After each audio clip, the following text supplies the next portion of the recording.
Hello everyone. तो आज हम लोग डिस्कस करेंगे एमएससी मैथमेटिक्स सेमेस्टर थर्ड का जो पेपर वन है एनालिसिस थर्ड का ओल्ड क्वेश्चन पेपर 2023 का, जिसका सबसे पहला क्वेश्चन जो है सेक्शन बी में यूनिट फर्स्ट में फर्स्ट क्वेश्चन है state and prove the contours intersection theorem. ठीक है, अब इसके बारे में हम पढ़ते हैं। ठीक है, सबसे पहले तो किसी भी स्टेटमेंट को या फिर किसी भी थ्योरम को पढ़ने से पहले आपको उसके स्टेटमेंट को याद करना ही होता है।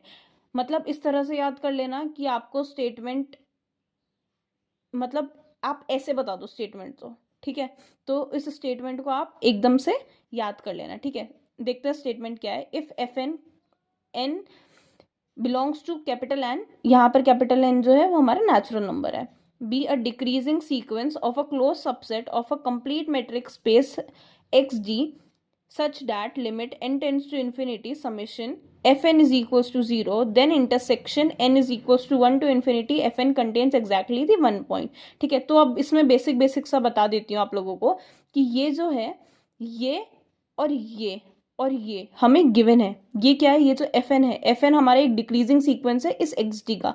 xd हमारा एक कंप्लीट मेट्रिक स्पेस है इस तरह से कि limit n tends to infinity summation f n is equals to 0 है, और हमें प्रूफ करना है summation n is equals to 1 to infinity f n contains exactly the 1 point. ठीक है, चलो अब प्रूफ की तरफ बढ़ते हैं। इस थ्योरम का जो प्रूफ है उसमें बेसिकली 4 स्टेप्स है। ठीक है, तो first step is forming a sequence. Forming a sequence में कुछ भी नहीं करना है, x1 ले लेना है। x1 हम सपोज कर लेंगे belongs to f1, x2 f2 belong करेगा, x3 जो है वो f3 को बिलोंग करेगा। तो इस तरह से हमारा एक सीक्वेंस बन जाएगा xn जो कि बिलोंग करेगा x में, मतलब कि xn हमारा यहाँ पे जो है वो हमारा सीक्वेंस बन चुका है जो कि x में है। ठीक है, पहला स्टेप क्लियर। अब हमें सेकंड स्टेप क्या करना है? सेकंड स्टेप हमें ये करना है कि ये जो xn है ना, इस xn को हमें कॉची सीक्वेंस प्रूफ करना है। To prove xn be a Cauchy sequence.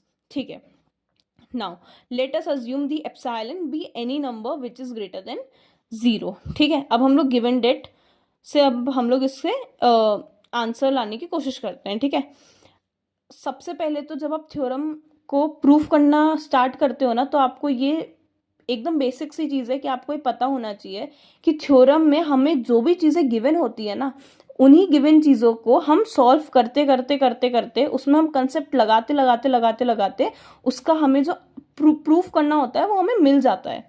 ठीक है, ये आपको बेसिकली पता होना चाहिए। तो स्टेप 2 में सेम स्टेप करिए हमने। एप्सिलॉन जो है वो हमने एक नंबर अज्यूम कर लिया है जो कि ग्रेटर होगा 0 से। ठीक है, अब given that, same given that limit n tends to infinity summation f n is equal to 0, ये चीज़ हमें गिवन है।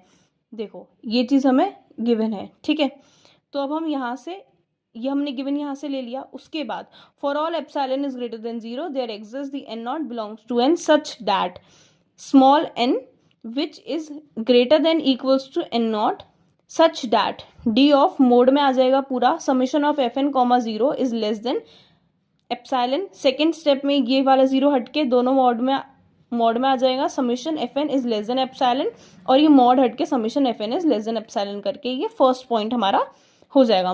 मतलब इक्वेशन नंबर 1 हमारी यहाँ से बन जाएगी। उसके बाद हम लोग अज्यूम करते हैं m और n को जो कि ग्रेटर देन इक्वल टू है n नॉट। यहाँ पर हमने केवल n को अज्यूम करा था, नेक्स्ट स्टेप में हम लोग m और n दोनों को हम लोग अज्यूम कर रहे हैं greater than equals to n not for all f m जो है वो हमारा सबसेट होगा एफ एन नॉट का।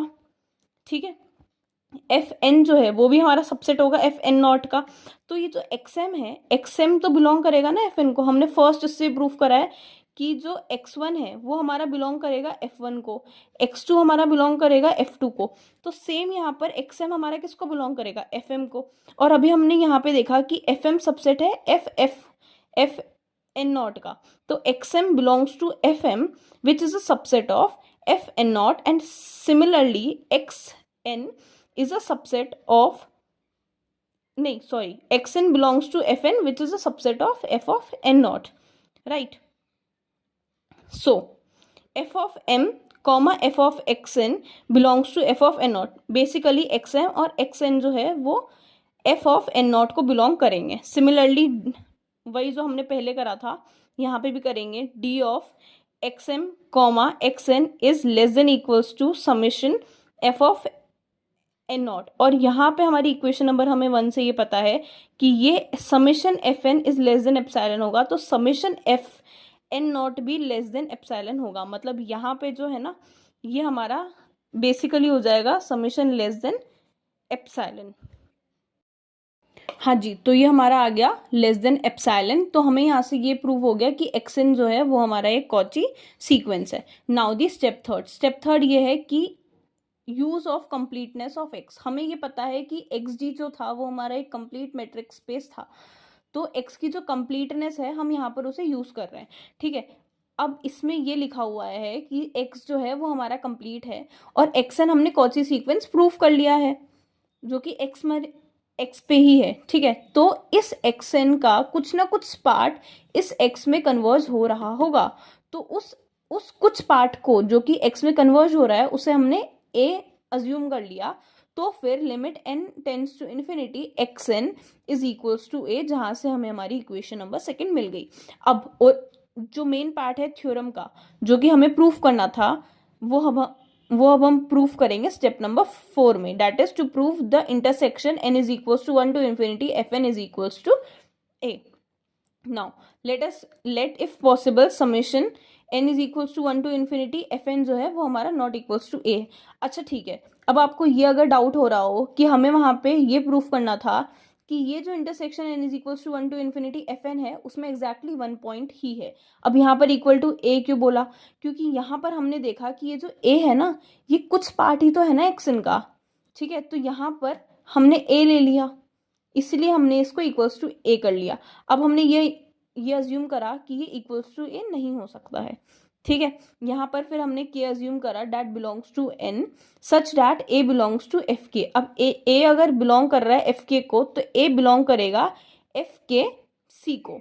ठीक है, और जो ये ए बिलोंग्स टू एफ सी के है और ये जो एफ सी के है वो एक ओपन सेट है। ओपन सेट का मतलब बेसिकली ये होता है कि वो अपने अंदर बहुत सारे पॉइंट को समेट सकता है, अपने अंदर बहुत सारे पॉइंट्स को वो मतलब कि एनक्लोज कर सकता है। ठीक है, अब हमने यहाँ पर एक आर हमने यहाँ पे फिर से नंबर अज्यूम करा that is greater than 0 such that S r a belongs to F of C K. ठीक है, ये जो एस आर ए है ना, ये हमारा एक ओपन सेट है। S r a belongs to F of C K. ठीक है, but S r a does not belongs to F of K, ये एफ ऑफ के को बिलोंग नहीं करेगा। ठीक है, अब अगर ये एफ ऑफ के को बिलोंग नहीं करेगा ना, तो ना ही ये के प्लस 1 को बिलोंग करेगा, ना ही ये एफ ऑफ के प्लस 2 को बिलोंग करेगा। सिमिलर चीजें यहाँ पे लिखी हुई है, S r a does not a subset of F of के प्लस 1, के plus 2 and dash dash dash and so on. तो एक्स ऑफ के जो है वो भी बिलोंग नहीं करेगा एस आर ए को, क्योंकि हमें पता है कि अगर एक्स के जो है, एक्स के किसको बिलोंग करेगा? एफ के को। अब अगर ये इसका सबसेट ही नहीं है एफ के का, तो एक्स के जो है वो बिलोंग नहीं करेगा एस आर ए को, और सिमिलरली एक्स के प्लस 1 भी नहीं करेगा और एक्स के प्लस 2 भी बिलोंग नहीं करेगा।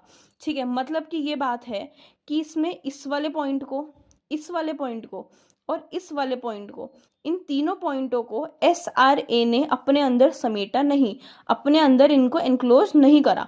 मतलब कि इनफाइनाइट नंबर ऑफ पॉइंट्स, और सिर्फ ये तीनों ही नहीं, और आगे डैश डैश डैश डैश भी है, मतलब सो ऑन।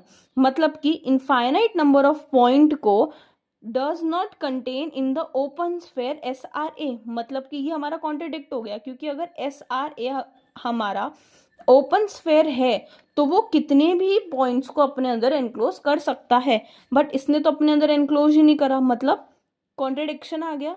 तो कॉन्ट्रडिक्शन अगर आ गया, it means that summation n is equals to 1 to infinity f n जो है वो हमारा इक्वल्स टू ए है। इट मीन्स कि ये जो है इसके अंदर exactly contains only the 1 point. ठीक है, हेंस प्रूफ।